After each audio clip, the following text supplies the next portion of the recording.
This scene is a pivotal flashback from Jujutsu Kaisen that details the tragic backstory of Hiromi Higuruma, the defense attorney, and explains exactly why he became a sorcerer in the Culling Game. Here is a breakdown of the heartbreaking reality of this moment. The impossible case. Higuruma was an idealistic and exhausted defense attorney who took on the case of the young man pictured, named O.E., who was accused of murder. In the series, mirroring real-world statistics, Japan's justice system has an overwhelmingly high conviction rate, often cited as 99.9%, making a not guilty verdict almost impossible to achieve. A rigged system. The evidence against O.E. was largely circumstantial. Higuruma did his job perfectly, putting together a strong defense that established clear, reasonable doubt. However, the trial was essentially a sham. The judges and prosecutors had already decided O was guilty before the trial even began. This is what the narration means by "the system branded him guilty from the very start." The breaking point, when the inevitable guilty verdict is handed down, O turns and gives Higuruma that hollow, wide-eyed stare. It isn't a look of anger directed at Higuruma. It is a look of absolute soul-crushing despair. O realizes that no matter the truth, the world is fundamentally unfair and hopeless. The awakening. That specific look of hopelessness completely breaks Higuruma.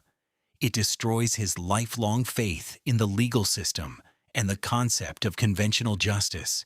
The overwhelming rage, frustration, and helplessness he feels at this profound systemic failure cause him to snap. This intense emotional trauma acts as the catalyst for awakening his cursed technique. It is an incredibly heavy backstory because it is rooted in systemic injustice rather than a typical villain's actions. No, tragically, he was not able to save him, at least not in any legal or meaningful sense. When Higuruma's cursed technique awakened in that exact moment of despair, he didn't use it to magically exonerate the kid or escape. Instead, his profound sense of justice completely warped into violent retribution. Here is what immediately followed that heartbreaking look: the courtroom retrial. Higuruma instantly manifested his gavel and activated his domain expansion, deadly sentencing, right there inside the courtroom. Violent justice. He slammed his cursed gavel down, aggressively demanding a retrial from the judge and the prosecutor who had rigged the case. He forced them to confront the actual evidence under the absolute, undeniable rules of his domain. The tragic irony. Ultimately, Higuruma ended up killing the judge and the prosecutor by exacting his own violent brand of justice against a corrupt system. The defense attorney who dedicated his life to the law instantly became a murderer himself. After the courtroom bloodbath, Higuruma completely abandoned his career, his morals, and conventional society to join Kenjaku's Culling Game.